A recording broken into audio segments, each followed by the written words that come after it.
right, welcome everybody. So before we get started, welcome. We've got a few questions to answer. The first question was Vivian about dry eyes, an idea for dry eyes. She loves the watch, but just curious. And I know we've had this before. Linda, do you want to explain what you recommend? Um, there are many things in the eye folder that could possibly work. It could vary from person to person, but one person has specifically said that the visual acuity was the one that worked with her dry eyes. So try more than one idea for the eyes. There's optic diseases and some other ideas in the folder to try. There's not necessarily one that just says dry eyes. Okay. All right. So thank you so much for coming today. We're not going to take a lot more questions because I think we're going to have a lot of questions as we progress with this program today. I was on a program yesterday. I was interviewed by Dr. Brian Ardis.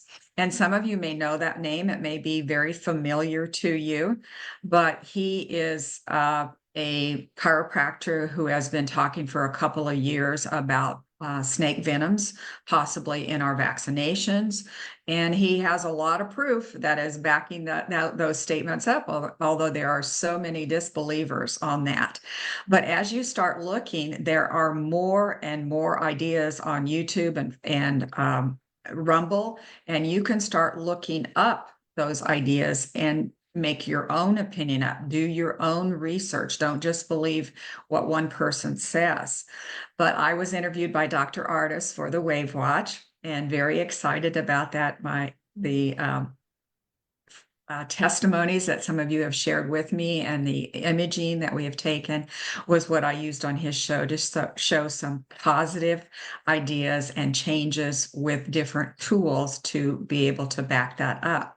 Dr. Ardis is a very scientific man, and his interviews are full of articles that show what he is saying and other groups who have tested this around the world and, different ideas. So again, thank you. And if you're interested, that video should be coming up sometime today, I believe. But just because I was on his show, I did a lot of work to understand. And I'm not sure that I understand everything.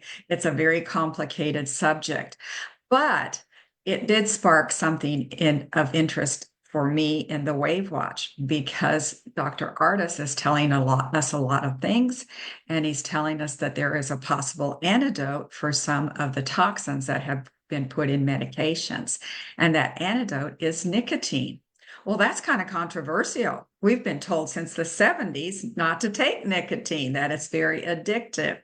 Well, he backs it up. I could not show you the whole video or find it again, but he backs it up by saying and showing you videos of the tobacco industry saying that nicotine is not addictive.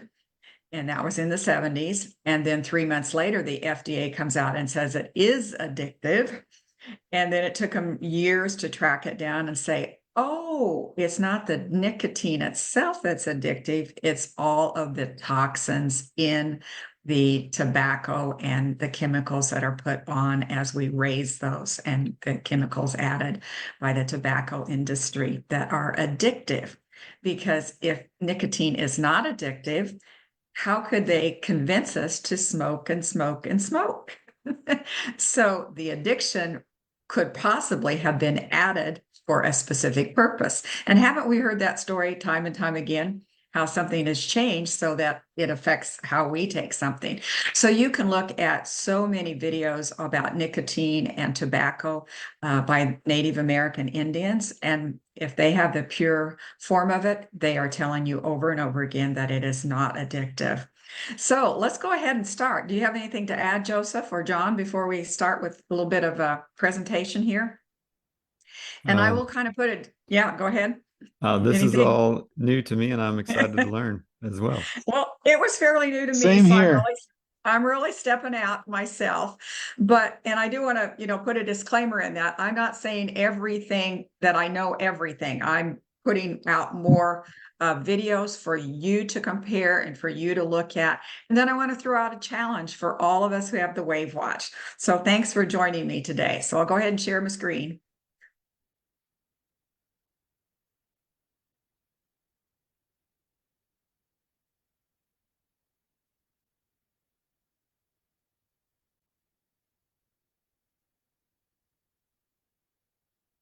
So most of you know that I have to have a disclaimer. And so this is it. Basically, this disclaimer tells us that we are not saying that the WAVwatch is a medical device. It is a device that uses acoustical frequencies that are in the range of 20 to 20,000 hertz. And it's not, it's not licensed, it's not FDA approved, because acoustical frequencies are still considered experimental. We do use medical names in the 24-page booklet that we have, and some of these medical names are necessary so that you can kind of find a frequency that might be helpful for self-care problem that you are concerned about. So I hope that helps you out there just a little bit.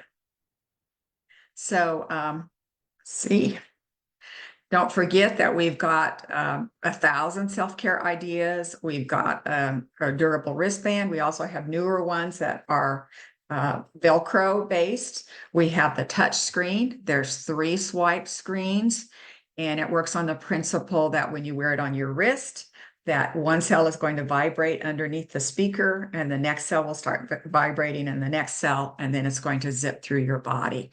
And within each cell is about 70 different receptors. And so those start vibrating first, and then the cell itself. So it's complicated, but it's easy, and it happens basically at 4.3 times the speed of sound. So it can zip through your body very fast. Now, this is one that I wanted to show you, but I was not able to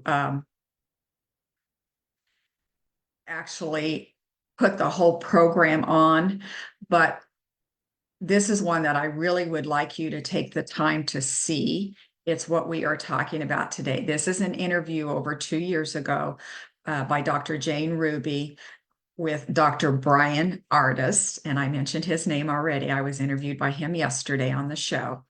And he has been talking for a long time about problems with our COVID-19 vaccines, or just the problem with COVID and what they are seeing in it. So this was just the video. I could not get it to work. It's on Rumble, and I guess I didn't check with my sons. They're a lot more computer savvy than I am, and I might have been able to show a little bit of it live, but I just went with a shot. So just a screenshot to show you. Now, here's a couple of things that he says inside this program and interview. He says that he made a program, which a lot of you have probably seen. It's called Watch the Water. And I know a lot of you are interested in these types of ideas. So I'm hoping that you have seen it, that it's not a new idea. But if you haven't seen Watch the Water, check that out. Now, in that original series, he was saying that there were 2 snake venoms in COVID-19 patients. Now he's coming back on Dr. Jane Ruby's program to say that he was completely wrong. They actually have found 36 different animal venoms inside the blood and the feces, not in the urine. It wasn't in the urine, it was in the blood and the feces. 20 of them were snake venoms, if I'm getting that all correct from listening to his program. And that's why I want you to listen to it also. And then there were even more toxins, and they were synthetic toxins. They were made from toxic ocean snails and from starfish. And these were inside people who had COVID-19. People who did not have COVID-19 did not have any of these toxins in their body. So again, I did put a quote down here. It's Dr. Brian Ardis. I was wrong about snake venom. And this is on the Dr. Jane Ruby show, and you can find that pretty easily. So I've got just a couple more clips to show what he's talking about. I've already mentioned he's a very scientific person, and he backs up everything. So this is one of the examples he showed, and this is from research in 2021. Here's the name of the article. He shows a little bit more of this in the hour-long interview with Dr. Jane Ruby. And he's showing us and telling us that these toxin-like peptides were in the plasma, the urine, and fecal samples of COVID-19 patients. And then as he scrolled down, he gave us the information that there were up to 36 different animal venoms or venoms. I wouldn't say animal. I kept trying to make sure that I was hearing that right. But lots of venoms in that particular in COVID-19 patients. Now, another one he showed, and this is why it's so important for you to check and take the hour that it takes to listen to this whole idea yourself. So here's another one he showed, and this is from the University of Arizona. Like venom coursing through the body, researchers identify mechanism driving COVID-19 mortality. So this is not him just making this up. This is research that has been done. And you'll see at the very bottom of this, an enzyme related to neurotoxins found in rattlesnake venom. Does that make you think? Does that make you think? If you haven't heard this before, I hope you start researching. So these were some pictures that he also provided of different snakes that were found only in COVID-19 patients. So the article is pretty in-depth and gives a lot of information that I can't, give in a short period of time. But he is letting us know that this is scientifically validated through several studies. And you can do your own research, and it's just overwhelming. I spent hours looking to different videos and trying to decide what I could, try to put in a short presentation. But I hope you're interested and that you do some more research if you haven't seen this already. So here's a clip by Dr. Ardis explaining what he found that works so well on COVID-19 patients. Glass of wine and they feel drunk, you may want to try some slower delivery system like a patch and just maybe even cut the patch in half and do half the dose a day and wear that for a 24-hour period. But for those of you who aren't hypersensitive to stimulants, I would recommend chewing gum. And I would do, this is what I did. My wife restored all of her taste and smell that she had lost for 2 years after having COVID in November of 2020.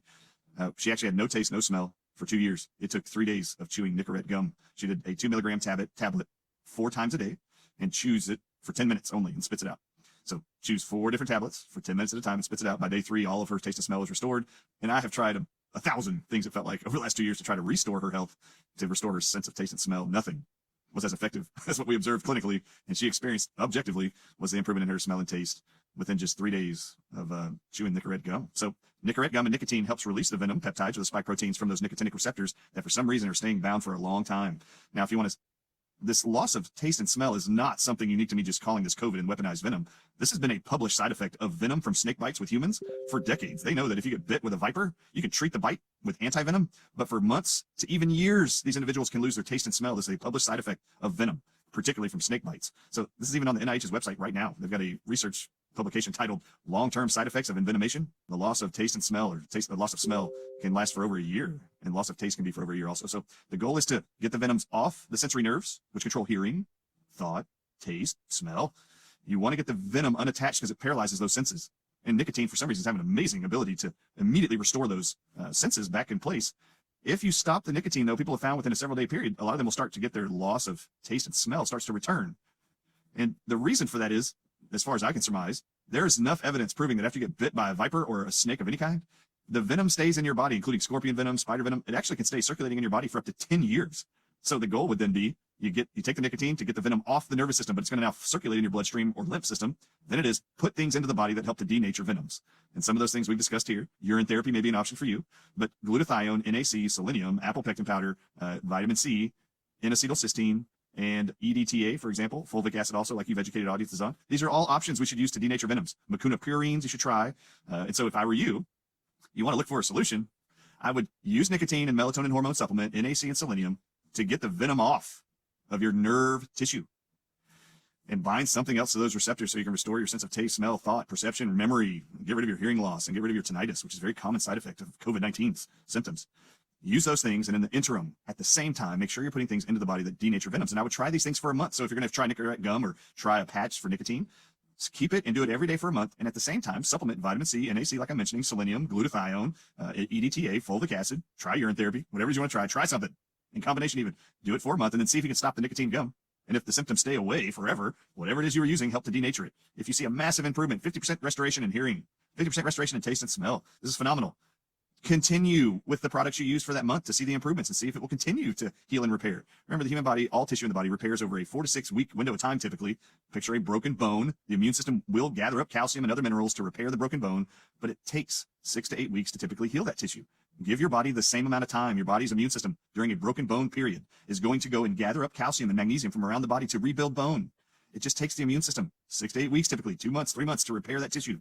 Allow the body the same time frame. Feed it these things we're telling you. Put these things into the body consistently that the immune system can take advantage of to denature and repair tissue, denature venoms, or get rid of the virus and repair tissue, and let the body do what it's designed to do. God designed it to do this. It does it perfectly. You just at times need to feed the body what it needs. For example, if you broke a bone in your body right now, you had a loved one, and you were told that by your orthopedic surgeon or whoever, that it's going to take 6 to 8 weeks to heal, and you find that by week 12, it's still not healing when they x-ray it, you need to look at 2 factors.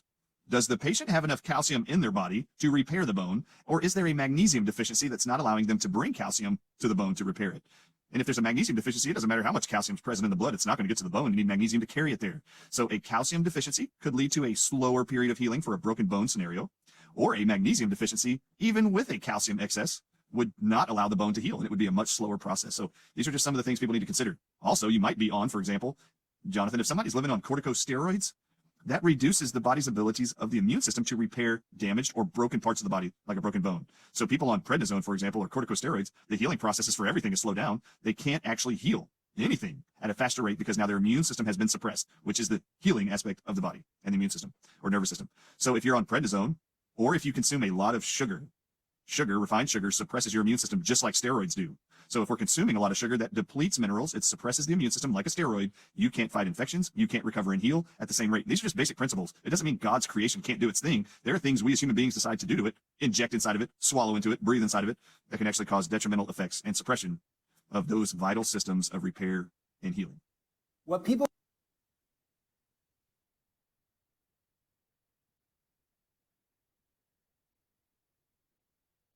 So we kind of got some information 2 different ways. He gave us a little bit of information about bone health and healing, and then also told us about nicotine and its importance. So I'm trying to get this off my screen. What do you think here? There we go. Glass of wine. Oop.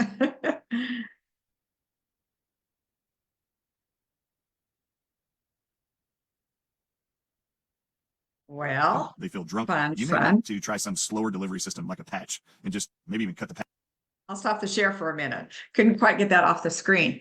So Dr. Ardis gave us a lot of information in that. He was basically telling us that nicotine, whether in the form of patches or chewing gum, can be very, very helpful, but it has to be detoxed out of your body. And you do want to use it for, he was suggesting at least a month of time to have some different effects.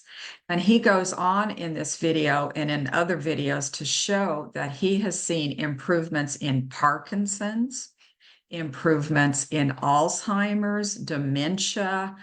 The list goes on and on and on for things that could be connected with some of these excess toxins that seem to be venom from the snakes, many, many kinds of snakes. So it's important for us to listen to different ideas. And then I think come up with our own ideas, because we have the WAVwatch and voila, it has a setting for nicotine. So as I looked at that setting for nicotine, it is a detox in the detox folder. And I also built into it, I combined a couple of different frequency sets to make it a detox. And that's exactly what he's telling us that we need. So I put in extra frequencies for a whole body detox in that nicotine set. So that might be something that should perk your interest a little bit. So let's continue and see if I can get to the next slide here, because we do want to see what some other people are saying about the possibility of nicotine. It has such a negative connotation, but has that connotation been manufactured? Maybe. because they added extra chemicals to nicotine and to our tobacco products. Let's see, I might have to do it this way.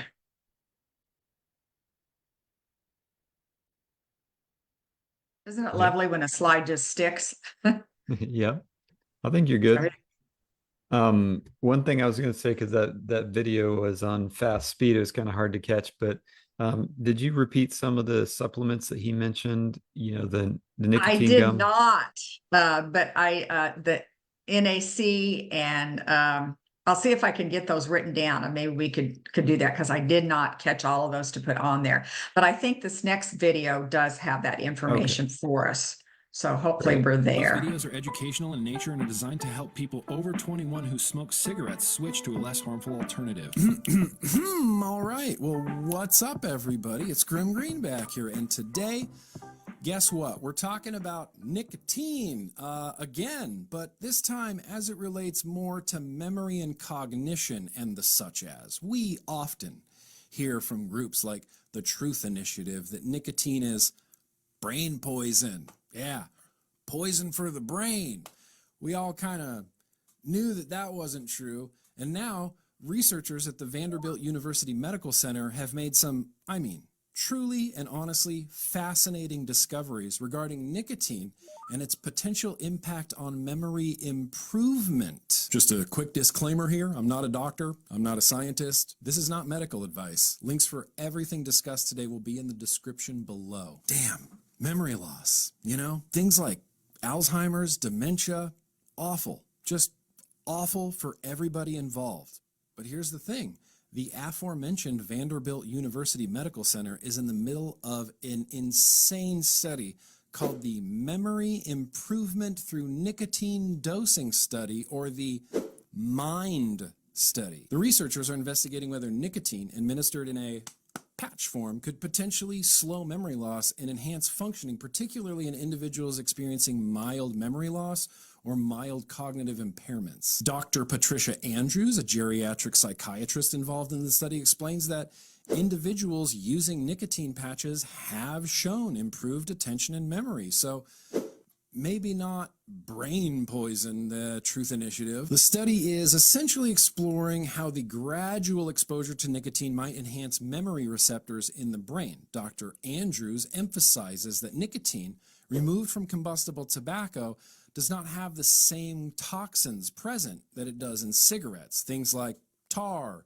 TSNAs, carcinogens, other really harmful substances. Nicotine is, in fact, on the World Health Organization's list of essential medicines. Now, the MIND study itself is an extensive study. This is a long-term research spanning over 2 years. It involves participants aged 55 and above who exhibit early signs of memory loss. The researchers hope that this study will shed light on whether memory systems can improve or if the progression to dementia can be slowed down with nicotine. Slowing down the progression of dementia with nicotine?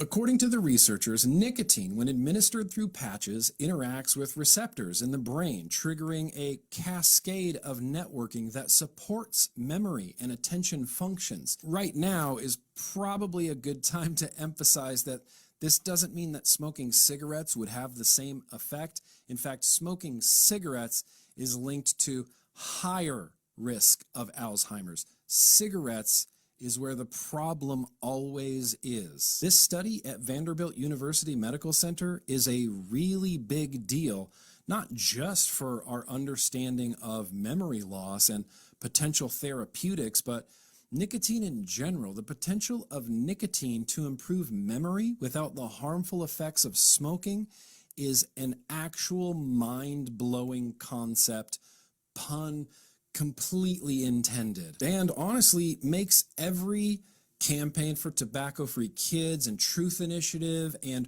Real Cost campaign about nicotine being a brain poison just so much more gross and disingenuous, because unfortunately for them, the science just shows otherwise. Vaping nicotine doesn't cause depression or cause anxiety, but people with depression or anxiety have a higher likelihood of being a cigarette smoker or a nicotine vapor because they are self-medicating with nicotine. Many neurodivergent people, including people with things like, ADHD, have become cigarette smokers or nicotine vapors for the exact same reason. Their brains work better when nicotine is involved, and nicotine vaping, again, allows that person to self-medicate. This is pretty incredible, and actually that's kind of where this story ends. It's an ongoing study, and I personally just cannot wait to see the results of the MIND study, not just to shut people up about nicotine being a brain poison, but also because the idea that my vice of choice, nicotine, could help slow dementia in patients and could potentially help as many people as vaping has helped people stop smoking, that's huge. But hey, if you found this video interesting, go ahead, drop me a like, hit that subscribe button, because there is a lot of tobacco, nicotine, and vape-related misinformation out there that really does need some correcting. This has been a Grim Green.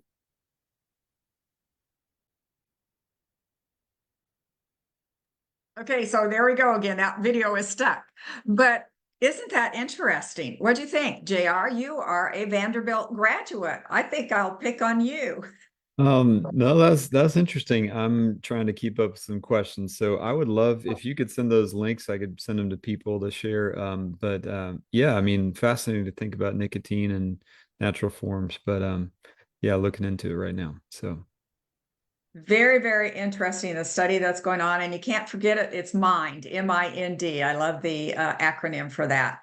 So now, I shouldn't say so now. This has been going on for years. Some of these studies were 5 years ago.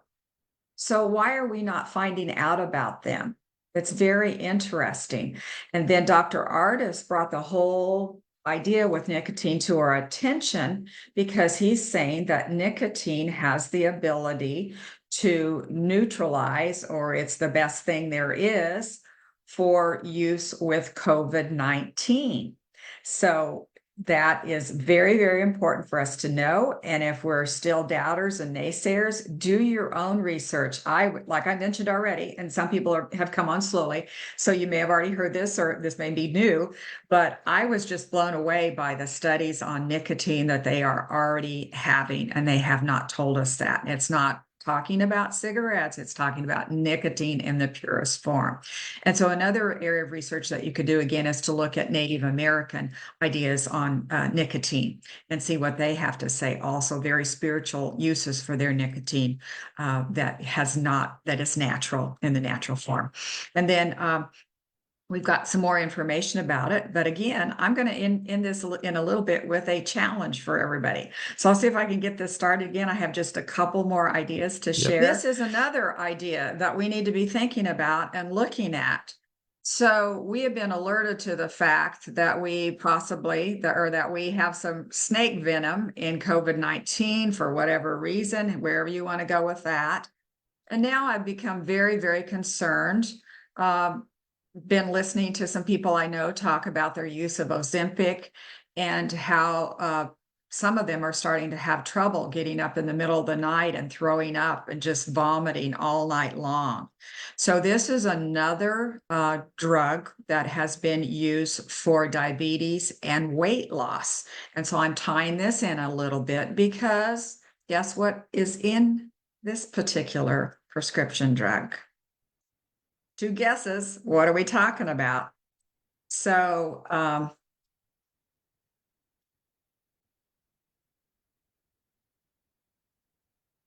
guess I forgot one slide I had. Guess at the cost of this drug.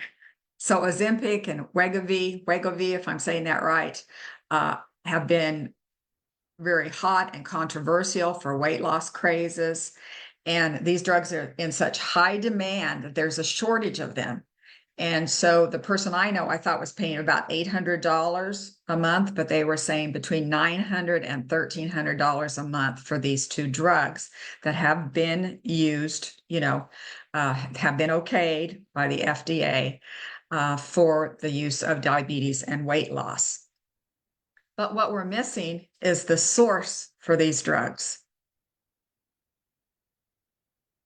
So we wouldn't have Ozempic without Gila monsters. Am I saying that right? Gila monsters? I think Gila because I know, Spanish and G is I H, tried but to I don't check know. What do you that think, before John? I could come on, and I couldn't quite get it there. So I'm going with you too. So Gila monsters. That's what I remember, but I couldn't get my cell phone to tell me which way to pronounce that. So my apologies on that wrong pronunciation. So these venoms from this particular lizard, it's the only venomous lizard in America, have been used in these weight loss drugs. Now, of course, they've changed them around. They've developed a whole new class of blockbuster anti-obesity drugs, and they're called GLP-1s. There may be another way to say those, but isn't that interesting? Are you sure you really want to take that? Have you looked into some of the drugs and the prescriptions that we're taking? The video that I started with Dr. Jane Ruby and Dr. Ardis actually showed the 36 different venoms and some of the places that they might be, prescriptions that they might be used in. So anyway, we continue, and here's a particular one, and people are using so many things for weight loss. And this has a venom that can regulate hunger. But this venom is a hormone, it's like a hormone that people produce in their intestines. And they actually glommed onto whatever word you would want to say, the lizard's venom, because it's longer acting. So now we have a whole new class of drugs that are longer acting, but there's problems with it. Now, I think I want to jump back a little bit. I'm not sure if some of you would remember that we had a drug called Premarin. My mother took Premarin for years. Many women took Premarin for their hormones. Do you know what Premarin was? Do you know what that name means? Premarin really stands for pregnant mare's urine. Now, I had women that took that drug for 25 years and did not know what that drug was made from. And later, that it might have been cancer causing their breast cancer. Now, to me, just the source of something should be really checked very, very carefully. So now they've taken Premarin off the market in the form that it was in, but they've kind of put it into something else, and it's more in a topical cream, the last update I saw. So what do you think? I mean, and that's scary to me. I mean, who would ever think that taking pregnant mare's urine should be something women should do, you know? Okay, so I look at this study the same way. Why aren't we looking deeper into some of the things that we're taking so that we understand, do you really want to put snake venom in your body? So here's Sharon Osbourne telling us that she did lose a lot of weight and now she can't, stop it. She's dropped too much, and, she is very upset about the problem. But it gets worse than this. Dr. Ardis is telling us that these drugs are causing vomiting, nausea, dehydration, this cyclic vomiting syndrome where you vomit for days at a time, severe allergic reactions, digestive system paralysis, and then diabetic problems also, diabetic retinopathy and renal failure. So here we go again. We have more drugs that have been developed with something that I would be very skeptical of if I knew what was in the drug. And of course, they're not just going to come out and tell us. So that's why it is so important to look to see what is in some of the prescriptions that we are taking. I can't overemphasize the stories that you can see online from the Ozempic and the other Wegovy prescription drug for weight loss. So again, here we come back to another video. So you got to listen to this one, because we have to find a better solution for weight loss, a better solution to clear our bodies out, maybe something for Alzheimer's, the dementia, and so on. And so many people are pointing to nicotine. So here's one more idea. Hey, I'm Dave Asprey, creator of Bulletproof Radio, Webby Award-winning #1 ranked iTunes show. And in a couple episodes, people hear like a little squirting spray sound. Like, what is that? It turns out that nicotine is a smart drug, one of the most studied smart drugs in the world, which is totally amazing. And it can do things like increase your ability to type by 15% faster. Like, that's pretty huge. And it has the ability to help you focus and just dial in on things. Smoking is terrible for you. You should never smoke. You can use nicotine as a mitochondrial enhancer, and nicotine mimics the effects of exercise through something called PGC1 alpha, which is kind of cool. You can exercise, lift heavy things, go for a sprint, and you can further increase PGC1 alpha by taking a little spray of nicotine. So what I'm doing is I'm microdosing nicotine. This is about 1 milligram. Typical cigarette has between 8 to maybe up to 20 milligrams. So this is a very small dose. So this is what the spray looks like. Spray it under the tongue, and you feel good. Why am I doing it? Because I want to just be hyper-focused on my brain to work. I want to be all the way on when I'm recording an episode. And when I looked at the research on oral nicotine specifically, it actually protects your kidneys from a lot of different toxins. And funny enough, I only have one kidney. I'm not telling you what I did with the other one, but I like to keep that one mega kidney that I have extra strong. And I gotta warn you, nicotine is addictive. So, by the way, is caffeine, and I think that there's actually a very clear case for using nicotine as a smart drug. If you use it on a daily basis, you may, quote, get addicted. Now, addiction for nicotine comes in 2 different flavors. There's physiological, and it literally takes 4 days for the physiological, the biological addiction stuff to change, but it takes a lot longer for the psychological thing. And one of the things that's really good about not smoking is smoking involves touching things, it involves the ritual of lighting things, it involves sucking on things. There's a lot of very core biological, neurological activation that comes from that. But when you're doing a spray or you're chewing a little bit of gum, the psychological addiction is less. If you have cancer, don't use nicotine. If you don't have cancer, it actually promotes growth of blood vessels in the body, which if you're trying to build your brain, trying to, say, not get a disease like Alzheimer's, yes, nicotine seems to be protective against Alzheimer's. That's kind of weird. Except wait, it does enhance mitochondrial function, which is protective against Alzheimer's, right? Double-edged sword. Might be bad for you, definitely is addictive. Don't do this if you're young and your brain is still developing, but as something to do when you want to be really focused and in the flow state, when you want to be recording the world's best podcast, at least the best one you're capable of, that will soon be the world's best, then I'm totally in support of doing this, and I love it.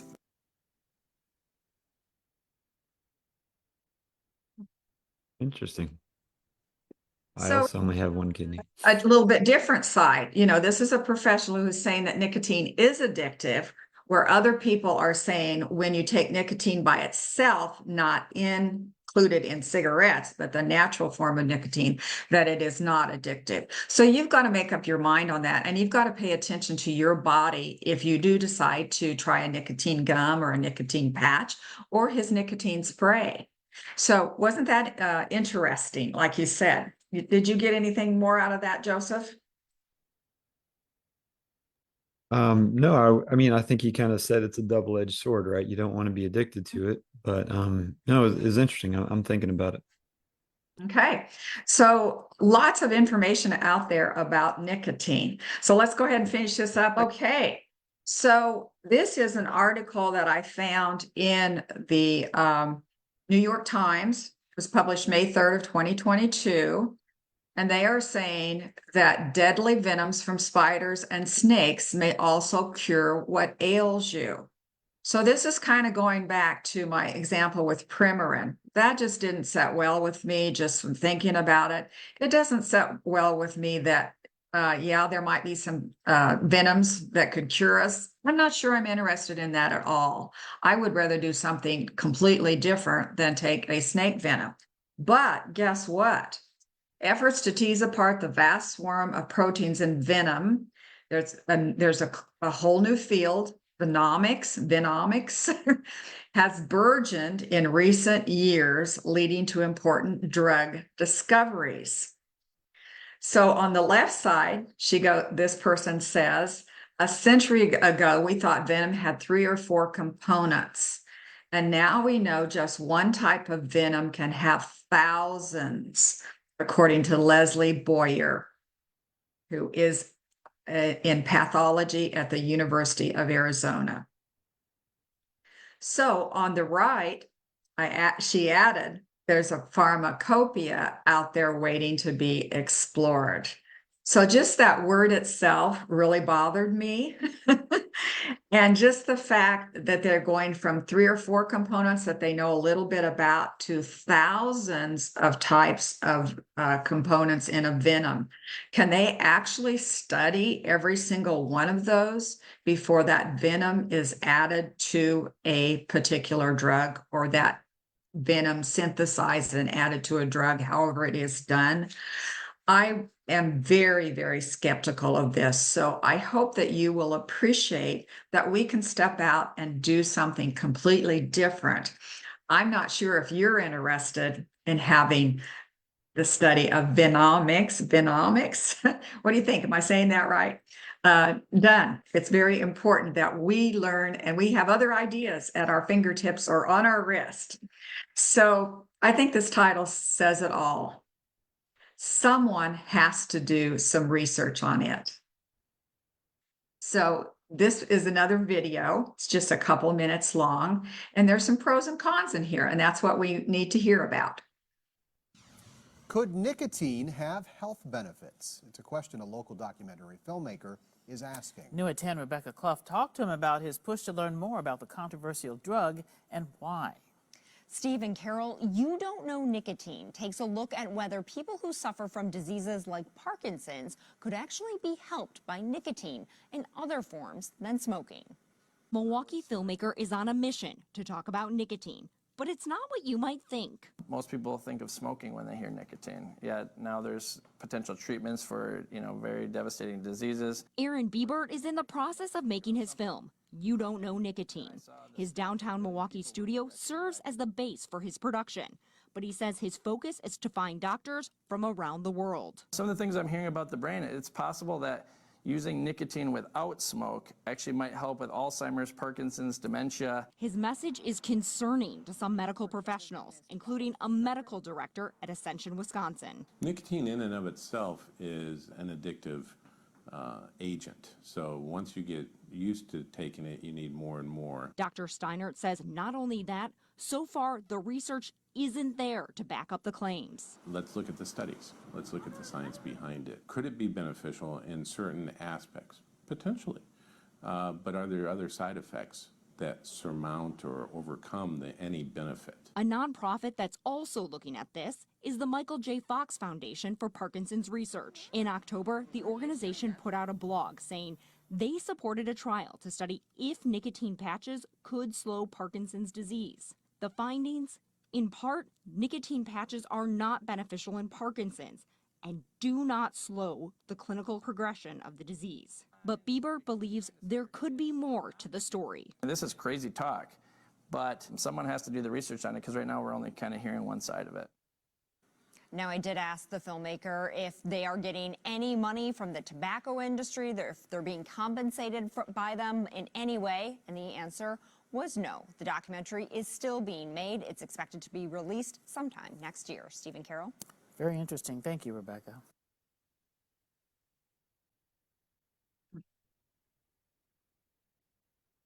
So again, we have positive and negative things about nicotine. Dr. Ardis has done several, I'm not sure if I should say studies. He's just saying that he has seen changes in Parkinson's patients with the nicotine, but I'm not sure exactly what he did or the numbers or anything like that. So he has such good information that I think that this is something that we should be paying attention to. Somebody has to do some studies on it.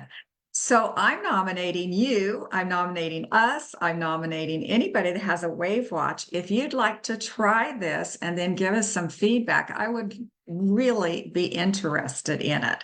So here's what I've come up with just from last night. So I hope I just did this last night. I talked to Dr. Ardis from 3 to 4 and got off and, spent some time trying to figure out how could I share some ideas with you and get some information back from you. So let me see if I can get this slide to work again. We'll try it one more time.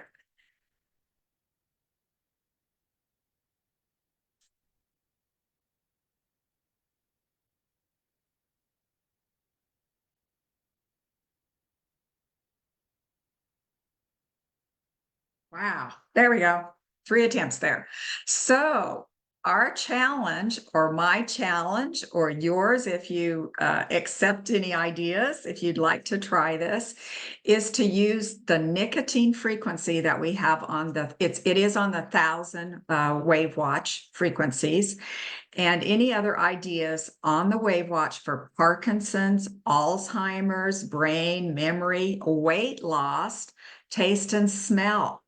So I think that this could be a possibility that you could do. So of course, I wouldn't let you try anything without working on it myself. And so about a week ago, I actually played the nicotine frequency set. It is in the detox folder. I played that frequency set pretty much all night long. And when I woke up the next morning, I had a strange sensation up in the top of my head. Sometimes it's starting to be spring, and once in a while you'll think you have some allergies, but that wasn't what it was. It was more up here, and it was really high up. And actually, I felt something drain down from I'm going to say between my eyes. I'm kind of a lack of words to describe it because I had never felt anything like that before. So anyway, I felt this big old chunk of, loogie or phlegm or whatever, but it seemed to come from up here. And then it went down, through the middle of my brain and skull or whatever. And then I finally was able to spit it out, but it was not a normal channel for, getting phlegm out of your throat or your sinuses. It was completely different. And it was a hard chunk. And that was my reaction from playing the nicotine frequency folder. Now, I'm going to pair this with another idea. I also read something that they think that Alzheimer's can be caused from picking your nose. Have you seen that study? So they're saying that when we do that, we put a lot of bacteria and things up in our brain, and that it, infects our brain and causes problems.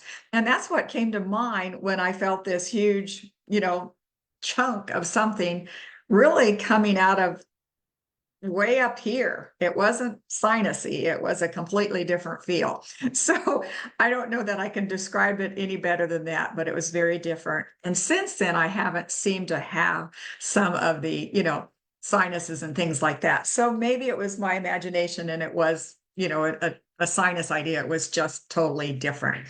And again, that was from playing the nicotine frequency in the detox folder.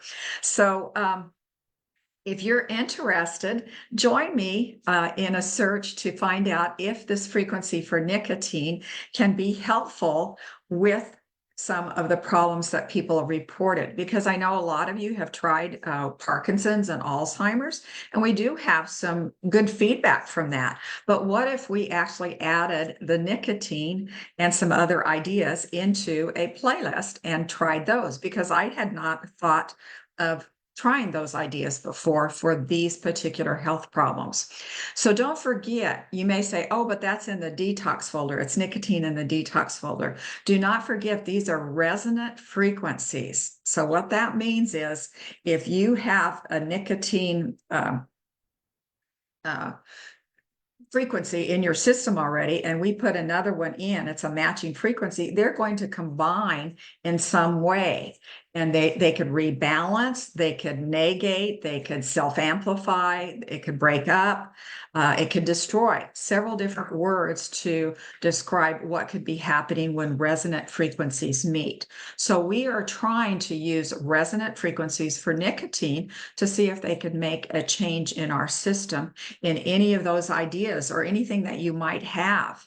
So these are some ideas that Dr. Ardis had. And has been talking about. So we have nicotine, we have viral, that's a vaccination detox, which is in the detox folder.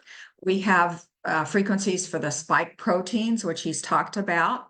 We have a frequency for biofilms, morgellons. These are all kind of connected prions.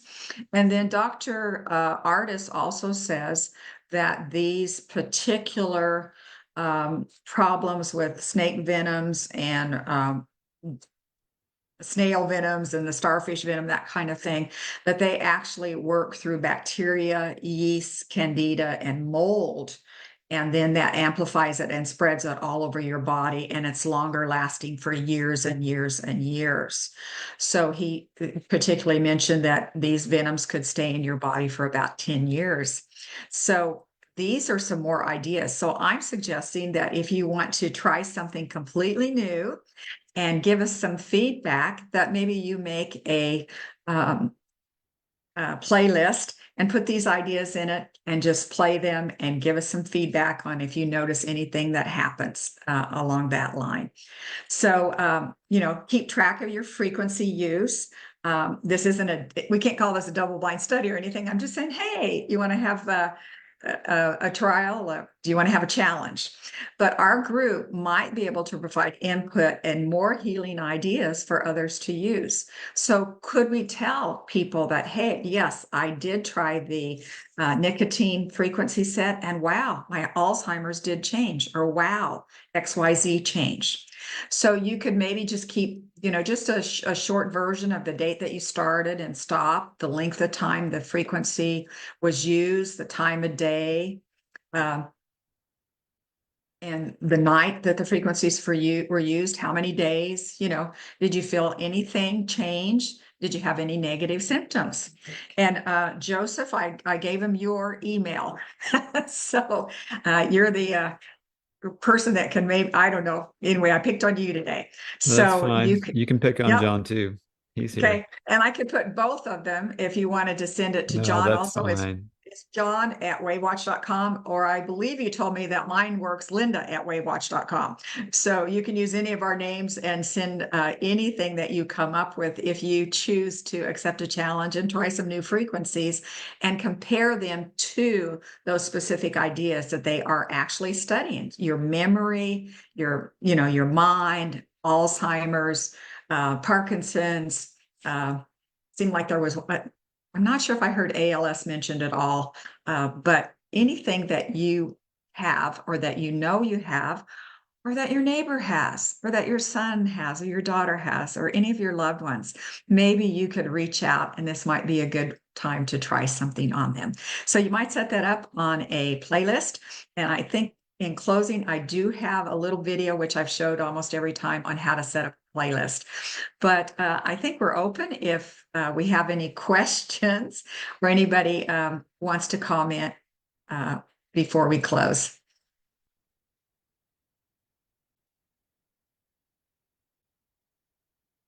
Should I go ahead and show the playlist video, or should we take some questions? You had somebody that wanted to go back to the list of things you want people to try. There you go. Yeah, and leave that on there for a bit. Okay. Yeah.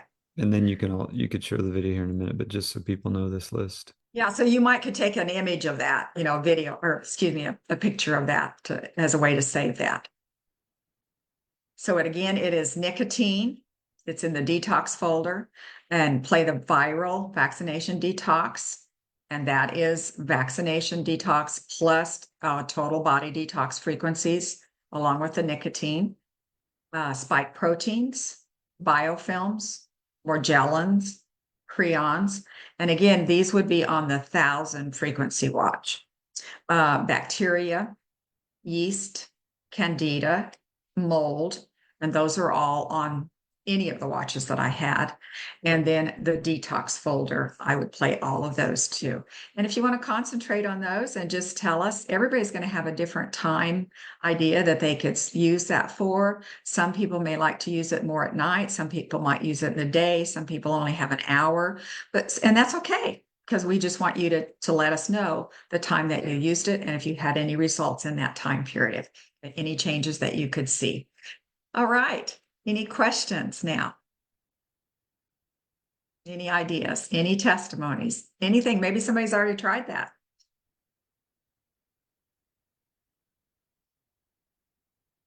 So Joseph, are you giving Cheryl or do we, Let's are see there any, here.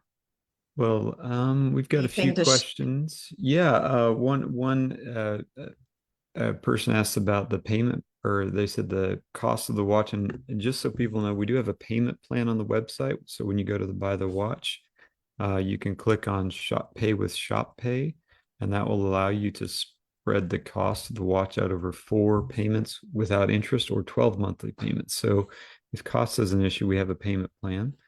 And yeah, there's several other questions. John, you got any you want to bring up? John? Yes, people have been asking, just wanting to know more about some of the detox frequencies, and I was basically recommending to run the entire detox folder. Do you have anything else you want to add to that? I say run the whole folder and even let it loop all night long. If that, just try to run your watch for 8 hours a day or so. Don't overrun it, but just run that on a loop. And then if you actually feel anything at all during that time period, activate your watch so that you can, by holding it for 1 second, and you can see the screen and see what's playing then. If you have a reaction of any kind, you'll know what is causing that reaction and then isolate that and play that one for a longer time.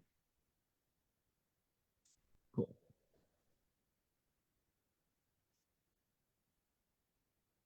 I don't think there's any other questions that need a verbal answer at this moment, Linda. Okay, perfect. Well, I'm throwing out a challenge. And again, I wouldn't have thrown out the challenge if I wouldn't have thought that it was something that would be interesting for people to share ideas on, and that I hadn't done it myself already. So, and it was really kicked off by Dr. Ardis and all of the information that he has, but information that he has collected from other sources. It is not just him saying that there are some really unusual venoms in our bodies right now, and that these venoms have been studied. Many other places have studied the venoms, and there are reports on those that you can find. There's research articles, and then there's also research on the nicotine. So it's really not new. He's just the person really jumping in and educating us about it. So let's see if we can help him out or help anybody out and see if we can get some ideas on nicotine use and the WAVwatch. So any other comments other than that?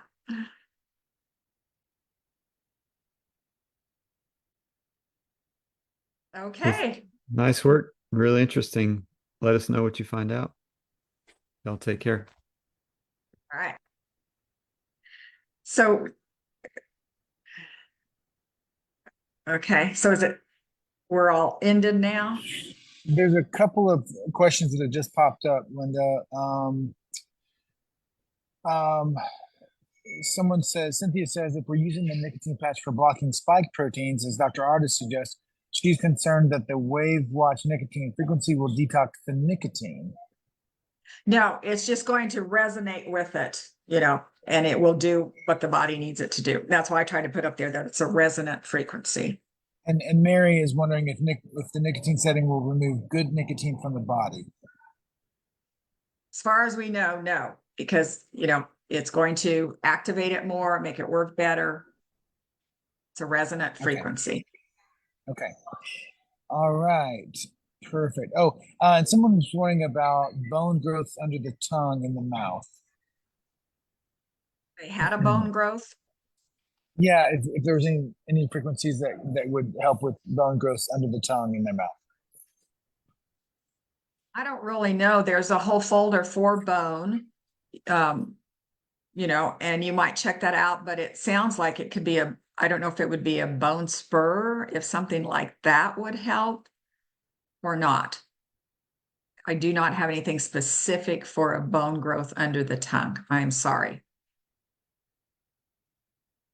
You might play the frequency for osteomyelitis, which is a bone infection. Make sure that isn't happening. That would be a good preventive. I think that's all. I think you can wrap it up, Linda. All right. Again, thanks for coming today. I really appreciate it. Bye-bye.